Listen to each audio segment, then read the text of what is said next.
Welcome to Scrunchy Time. I'm Nicole Hegstead, your fertility advocate. After 6 years of infertility and 3 miscarriages, I decided that I needed to become the advocate for my own body. If you're exhausted from struggling to get pregnant and want to know more about how I can help, check out my website at www.nicolehegstead.com. And I'm Bridget May, your children's health expert.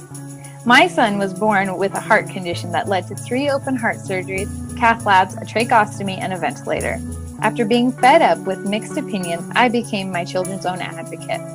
If your child's health is lacking, then check out my website at www.bridgetmay.com to find out more how I can help. Put your hair up and pay attention while we discuss today's hottest topics concerning female hormones and healthy kiddos. We aren't silky. We aren't crunchy. We're scrunchy.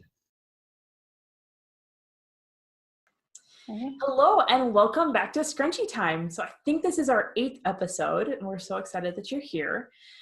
Today, Bridget is actually visiting me from out of town, so we get to film it together. So we actually have several visitors, as you can see, little ones. But the biggest thing we're bringing you in this episode is my good friend, Hannah Fellows. We've been friends since I was, about 19 and just really hit it off. And always looked up to her as far as how much she knows about health and nutrition, and all of that kind of was a guide for me in my early years. And she has recently started getting into helping women with pregnancy and birth and postpartum and all of that. And so, Hannah, I'm going to have you take it away and tell us how you got into this and what your story is.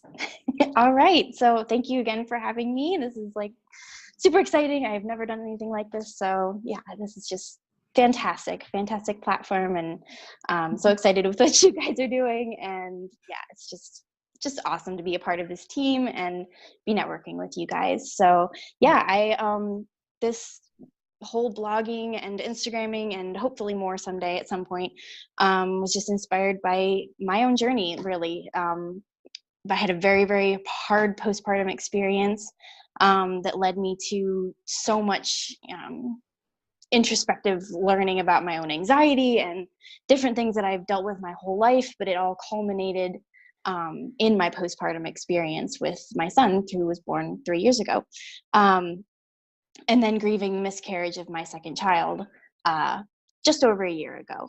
So yeah, it just all came together in this messages and words that just started pouring out of me, and my own helped me heal really from those two specific things, the postpartum and the miscarriage. I have always found comfort in writing and words and speaking true things to other people through blogging or poetry or story writing or whatever it is. So this became an outlet really for me to heal from these I don't want to say traumatic, but yes, traumatic experiences. So yeah, it's been probably, was it September or October that I started the blog officially. I've been blogging for years and years, but this was the first really professional and really good looking blog that I've ever had. So yeah, I just wanted to talk about, I realized how much I wanted to help women navigate their pregnancies and their postpartum experiences, specifically talking about things like anxiety and depression and pregnancy loss, postpartum grief, all these different things, inserting natural health into that. And I mean, there's just so many facets that I felt really, really burdened to talk about. And I realized that I could add my own unique voice to the beautiful conversations that I saw beginning to happen in our culture. There's this beautiful shift that's happening, and slowly but surely, and I realized that I could really take part in that. So yeah, that's basically how that all came to a head there. So that is so awesome. That is so awesome. Yeah. And it's such beautiful work. There is so much where a lot of women are suffering in their own grief, and we don't talk about it, at least in America. We don't address it.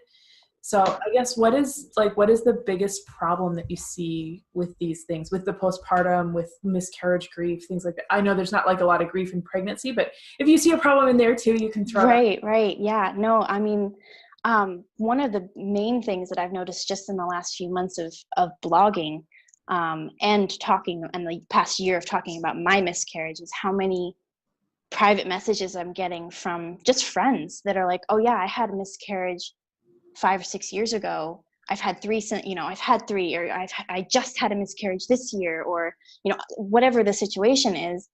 And they're thanking me, number one, for talking about my story, because it's giving them the words that they never had to talk about their own stories. Mm-hmm. And they're also being very open about the fact that there was so much lack of information.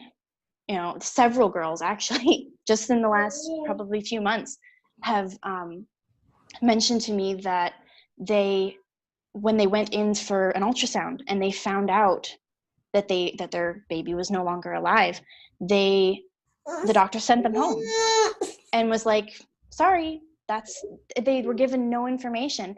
One dear friend, she said that she expected basically to just start her period, and woke up one morning, or one middle of the night or whatever, thinking she was having her appendix was bursting because she was in such pain, and she did not know that was going to come. It's like, doctors aren't telling women what's going to happen. They're basically just saying, well, there's no heartbeat, go home. Yeah. Here's a pill, or maybe here's a pamphlet or something. They're not being told even the basic function of what's going to happen when you lose your child. And it's traumatic. I mean, and these women have no place to talk about this, and they feel like, well, maybe I was just the only person that didn't know these things. Maybe I'm just stupid. Maybe maybe it wasn't something that I should have known, or whatever horrible invasive thoughts that they're having, and then they're worrying obviously about, is this normal? The ultimate question of motherhood, is this normal? Yeah. Wondering if they're actually more sick than just miscarrying a baby. Like, is there actually something more wrong going on? And so it's just like panic on top of grief, on top of being postpartum afterwards, and nobody recognizing that. I mean, we barely recognize postpartum when you actually have a baby. We don't recognize it at all when you have a miscarriage. So yeah, I mean, that's been one of the biggest things that I've felt like I want to talk about. Like, it's hard to have those conversations about, this is literally what's going to happen to your body when you have a miscarriage, or this is literally what's going to happen when you go through postpartum, or anything like that. It's hard to talk about those things, but they are things that need talked about because nobody knows. Yes, absolutely. Absolutely. Yeah. And I think it does make it more traumatic because women aren't prepared for those things, Exactly. Like, oh my goodness, what's happening to me? Yeah. I read a blog post once talking about how the way that miscarriages are portrayed in the media. And it's usually, that a pregnant woman grabs her belly, cries out in pain, and all of a sudden there's like a gush of blood all over the floor, and it's like, that has nothing to do with reality at all. Right. And then it's right. much like she takes a nap, and then it's done, and it has nothing to do with what a miscarriage is. No. And I mean, there's this huge recovery period that we don't even talk about. And I mean, I've even had birth. Like, you have right, exactly. You do. Yeah. And especially if you're further along than, a couple of weeks, it's an actual, it's birth. It is birth. It is postpartum.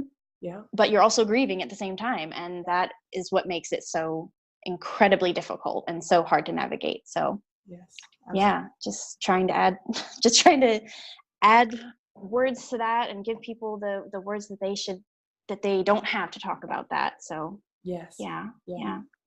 Another huge problem I think I see is the lack of understanding from others that have either never had a miscarriage, or who even have but are kind of like, oh, I have two, and then let's move on. Like, they don't really want to talk about it because they stuff that own pain down.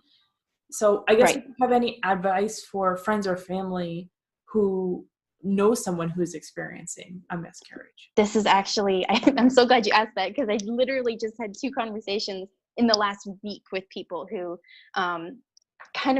they always come to you very hesitantly, like, well, so how are you? It's that kind of question of like, so how are you? Really, how are you? They want to know, but they're so afraid to say anything. And both conversations happened with, close people to me. And they both said almost the same thing. Like within the same day, I had these conversations. They said, I'm never sure if you want to talk about it. I'm never sure if it's painful for me to bring it up to you. And I believe either to one of them or both of them, I said, there's this one quote that I read ages ago, or, ages ago, probably like last year. Feels like ages ago. It's been a long year. Yes. But and I wish I could remember who posted it or who said it. It was just one of those things I read that stuck in my mind. Was that when you lose a child, no matter if it's a miscarriage or a stillbirth or an older child, no matter what what happens, it's not something that you forget. So you are not reminding us of something that we forgot. Yes. What you are doing by bringing up that child, by bringing up that loss, is giving us the space to talk about it, to talk about something that's on our minds almost constantly. And yes, please bring it up. Don't be afraid to, don't think that you're going to bring up something that's going to cause us pain. It already causes us pain. But talking about it, going through those memories, whatever memories that we have, going through those healing experiences, knowing that someone wants to talk about it, someone wants to listen to us and hear our story is the most important thing that you could ever do for someone. Just be there. Don't feel like you have to fix it. You can't fix it. Yeah. It is not something that you can smooth over, and don't try to smooth it over because it makes you uncomfortable, especially. That is the worst thing that you can do. Don't try to dismiss it. Don't try to say all of the party lines of, well, it was meant to be, or God doesn't give us more than we can. Just don't. Just or at be least there. You can get pregnant. At least you can get pregnant. At least maybe there was something wrong with the baby. Maybe there was whatever are the common lines that people always say.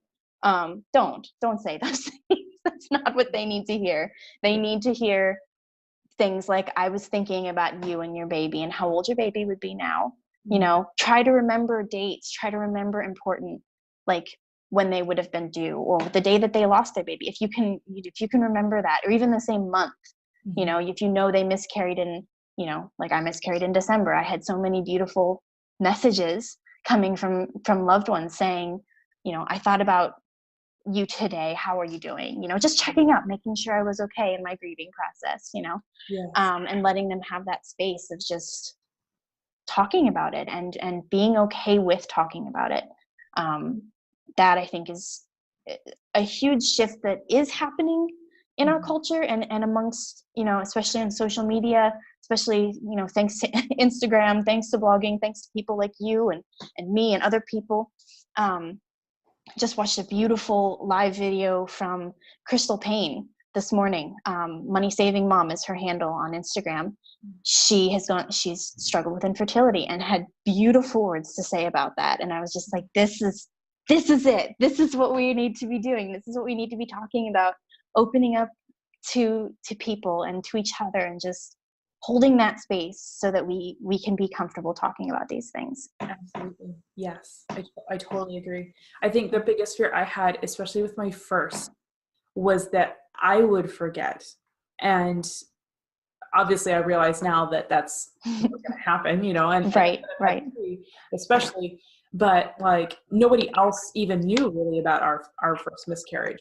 And right. So feeling like there's no evidence of that there was ever a life, and that, I don't ever want to forget that there was a baby there, and all of that. And so I feel like it's very important, like you said, to ask, I was thinking about you and your baby today. Honor the baby. Like, just because the baby has passed, just because you never held that baby doesn't mean that the baby wasn't very real to the mother, Yes. And acknowledging, like, if they gave that baby a name, sometimes most women probably don't. Right. But especially if they were far enough along to know the gender, or if they saw the baby, like, that is super, super meaningful. Yeah. Sometimes they will give the baby a name, and you can ask about that. Like, does your baby have a name? That being able to share that, because, I did give our baby a name, and I I never felt that's something I've only shared with maybe a few people because they've asked, nobody asks that question. Yeah. And because, it was, not a viable pregnancy, it's not seen as something that maybe even deserves a name, but it does. That life that, you don't have to know the gender. You don't have to know anything about that baby other than it was a life that deserved a name and a place in your heart, and anything, it just acknowledging that was a life that was worthy of a name and a place in your heart. So absolutely. Yeah. And you're so right. Like, so people have even acted funny if I say, oh, we named our first one Hope, and they'll be like, named your baby that died, and yeah I did. I wanted to honor that baby, and we've named all three of ours, but yeah, it means so much to me. And even with my close friends now, you and Bridget, I can refer to my miscarriages by the baby's names, and you guys know the ones I'm talking about. Oh yeah. So precious to me not to have to say my second miscarriage back in 2017. It's exactly peace, or exactly hope. Name, and that means a lot. Exactly. It does. Yeah. And especially because if you have to keep saying, the baby I miscarried, the baby I lost. Yes. That's hard. Yes. That is hard to keep having to say those words. It's like, I read this also somewhere, probably on Instagram. Most of everything I read is on Instagram. But they said pregnancy loss is such a hard term. It's like that's the only term we have, miscarriage. These hard words are all we have. It's like viable pregnancy. We didn't lose a baby. Right. I found it. I knew where it was. Yeah. Yes. My child died. Like we're so afraid to say the harder words that we come up with even harder words to say. Yes. Like we're so afraid to say, yes, my child died. Yes. That we come up with these obscure hard words like miscarriage or, I miscarried. That sounds like I did something wrong. Mm-hmm. I carried it wrongly. No, that's not what happened. Right. Something happened, but it wasn't your fault. Yes. It wasn't something you did. Yes. It was just something that happened for whatever reason, and that's another point too, is that it's kind of this twofold. I was explaining this to a girl that I had a conversation with that had just had a miscarriage, first child. You could tell she was like at that brink of pouring out all of this feeling and information and stuff she hadn't had a place for. And so we got to have these wonderful conversations and crying and just like letting all of this stuff out that she hadn't had a place for yet. And, you could tell that she was like, was it something I did? Was it something that I could have prevented or anything like that? And I looked at her like straight dead on. I was like, two things that are going to seem really, really counterintuitive. They're going to seem really opposite.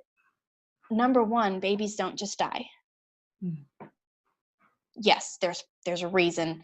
Something was wrong. Something was unhealthy. Something wasn't attached right. Something happened. Yes, you could take comfort in something happened. But number two, it's not your fault. Something happened, but it's not your fault. Yeah. Period. Don't ever think anything other than that. Absolutely. They seem so opposite, but they're both as true as night and day. Like that is so important to remember. So totally. Yes. Yeah. Totally. Yeah. No, yes. So good. So good. Yeah. I totally agree. Yeah. So that is so awesome. So I know we've talked a lot about miscarriage, maybe a little bit about postpartum. Yes. Absolutely. Postpartum is so misunderstood in our culture, and things are starting to take turns, but it's still so far. We're still so far from where we need to be. And I mean, I went to a baby shower just this past week, and for all intents and purposes, the baby shower was great. Obviously it was classic baby shower. We're showering the mom with all these beautiful baby clothes. We're showering her with diapers and wipes and stuff. And I gave her mother's milk tea. I'm like, wait a second, like, this is what would happen if we, instead of giving them just all the cute outfits, these new moms, especially first time moms, what if instead of like giving them all the cute outfits, everybody brought a covered dish for them to put in their freezer? Like, that's what needs to happen in our culture, and we're so far away from that. It's like everybody's all excited to see the baby, but nobody cares about the mom. And that takes such a toll on you as a new mom, as someone who's still in that fourth trimester. Like, you already are like you're sleep deprivated or deprived. That was a weird use of that word. Sleep deprived. Clearly I must be. And you already feel like everything's sore, you're doing everything wrong, the baby's not sleeping, you've hardly eaten a decent meal in weeks, like your relationship with your husband's going haywire, like everything is just going awful, and yet you don't feel like you can take care of yourself because it's not about you, it's about the new baby, and everybody wants to come and hold the baby and then leave. Everybody wants to come and see the baby or ask you when you're going to bring the baby over, and all that kind of stuff. Like, everything's focused on the baby. We forget about the moms, and the moms need just as much care, if not more. We are so wrapped up in anxieties that pop up that we never knew existed. Like, I could not believe almost immediately after my son was born how anxious I was. Like, I knew it was, I kind of could tell it was coming, and I was trying to find those words for that before he was born, but I didn't know how to talk about it. I didn't recognize it in myself. And it was like almost immediately, as soon as I had him in my arms, years worth of anxiety just piled up inside of me, and I lost it. I had complete anxiety attacks about 3 months old, and had mastitis 4 times in 2 months. Wow. 4 times in 2 months, because I was so anxious, and it all just piled up right in my chest. And that was also due to a lip tie issue and other things that I didn't realize were actual issues at that point, because I didn't know how to talk about it. I just figured I should know what to do, and I should just, fall into this. I mean, even breastfeeding, like, I sat down to breastfeed him at a day old, and was just like, I've known about breastfeeding my entire life. I have read books. I have watched people do it. I have been around this culture of breastfeeding my entire life, and I still had no idea how to do it. I had my little midwife's assistant crawled up in bed with me and was like, "Here, do this, lean back." I'm like, "Oh, okay, that makes sense." Yeah. It took this learning curve. It's like you can think that but you go into it thinking that you should know all. This should just come naturally. It's motherhood. I should just be able to fall into this naturally. And then you're faced with all these decisions that you've never made before, and everyone's looking at you like, "What are you going to do? What are you going to do? What choice are you going to make?" And no wonder postpartum anxiety and postpartum depression are insane, off the charts. People are, on loads of medication for it, not knocking medication for what it's worth. That's a whole other conversation. But I mean, women are committing suicide because of postpartum depression and anxiety. Why is that? Women need more support in motherhood, not just pass down outdated wisdom or insensitive comments, but real loving support, to be seen and to be heard right where they are. Absolutely. That is what we need, to feel like they still matter despite the fact that they're holding a cute baby. Yes. They need to know that they are worthy of care and support. Yes. We lose ourselves in motherhood, in the sacrifice of motherhood. And because that's what happens. That's what you do. And it is this huge sacrifice. I mean, why else would you get up every 2 hours through the night to let a small person suck on your boobs? Like, why would you do that if it wasn't a sacrifice? Yes. That is love, for sure. That is love. That is sacrifice. That is what you do as a mother. I mean, you pour your entire life and heart and soul into this small person, and you forget about yourself, and everyone else forgets about you too. And we just need to be reminded, and to remind ourselves and to remind our fellow women that we're worthy of that care. We're worthy of support. We're worthy of taking 5 minutes for a shower. You know, so many people, it's like, oh yeah, I haven't showered in a week. Why have you not showered in a week? Yes. Is that because you just don't like showering, or because this is a desperate cry for help? Yes. And we have to stop, as some, you know, if you're on the outside of someone's motherhood, you know, you're just so, you know, watching them and admiring, you know, that new mother, and you hear them say things like, haha, haven't eaten since last night, or, you know, it's almost dinner time and I haven't had more than a box of crackers, or, you know, I haven't taken a shower in a week, or I'm still wearing the same clothes that I came home from the hospital in. Haha. It's not a joke. Yes. It's not a joke. It is a desperate cry for help. They don't know how to ask for that. I mean, I saw probably 2 years later, came up in my Facebook memories. I looked at the date, and it was about 2 to 3 months after my son had been born. And the post was just this one-liner of like, I said, I never thought that even the thought of leaving the house could be so hard. Mm. And I looked back at that with fresh eyes. Like, at that point, it was like, oh, that's so funny, you know, new mom, like, haha, this is such a joke, you know. And the comments were the same way, like, oh, you know, yeah, that's what motherhood does, you know, that babies are tough, you know, haha. It was just played off as this like humor thing. And so I was using humor to mask the fact that I literally could not leave the house. Yeah. I literally had to walk myself through every single step of, I need to pick the baby up, I need to put clothes on the baby, I need to put my shoes on, wait, I need to put socks on first, I need to get my keys, and okay, now I'm going to lock the door. Did I lock the door? Did I really lock the door? I don't remember locking the door, even though I just did it 2 seconds ago. Like, that kind of thought process. Yeah. And I know you and I've talked about this a lot with my struggles with anxiety, and how I do that a lot.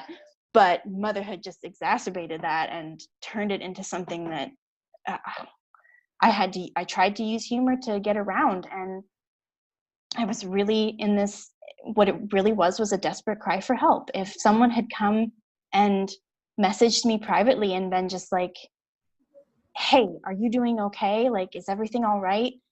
I saw your post, like, do you need some help? Do you need me to come over for a couple of hours and just, you know, be there for you? Or can I bring you a meal? Anything like that would have just been so relieving. Yeah. So incredibly relieving to hear that from someone, instead of just continuing to struggle. And I know it's important too, in our society, we have a really hard time saying yes to things like that.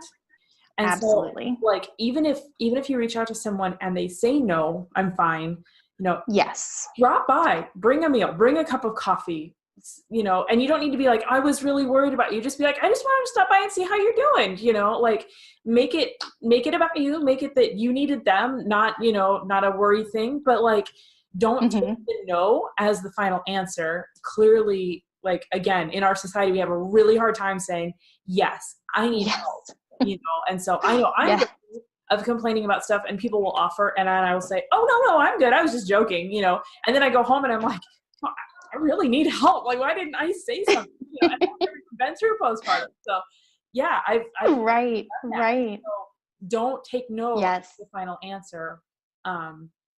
Right. Out, you know. So yes, and ask more pointed questions than, do you need anything? Like, do you need anything is a classic, like, that it's a pretty classic question, and it's okay, because moms need to learn how to say, oh, actually, yes, if you want to bring us a meal, that would be fantastic. Or, you know, if you're at the store and you see any size 3-month onesies, we're really in need of those. Throwing those kind of things out at people is really helpful when they say things like, do you need anything? Say, yes, actually I do. Yeah. But I find it so much more helpful to ask much more pointed questions than that. Say, hey, I'm making extra chili today. Can I bring you over a couple of jars? They'll be on your doorstep at 5:00. Yes. Just just so you know. Yes. Things like that are like, it's so much harder to say no to a pointed question. Yes. Than to just a generic, like, well, I'm just kind of asking to be nice, you know, I don't really have anything in mind, you know, but asking those really specific questions is super, super helpful to the person that doesn't feel worthy of saying yes to those kind of questions. Yeah. So if you don't feel worthy of saying, yes, I would love a hot meal that I don't have to cook. I would love for you to come over and watch my toddler so I can nap. I would love for you to, you know, we think those things, we want those things, but we don't feel like we're worthy of accepting those things. Yes. Speaking of toddlers. Speaking of toddlers. Okay. That is all really, really awesome advice. And yes, that is so awesome. Yeah. I love everything you're doing, like I said before, and the work you're doing is just so honorable and sacred, and thank you. Really excited to see what comes of it, and really looking forward. I am too. I am too. It's a beautiful work to be in, and just every day there's just more words that keep coming out and keep popping up, and more conversations that I feel like I need to have. Oh, you want to see too? Okay. Hello. Apparently, it's Children's Day on the podcast. Yes, it is. Absolutely. Everybody's getting Everybody wants to be a part of the podcast. Yes.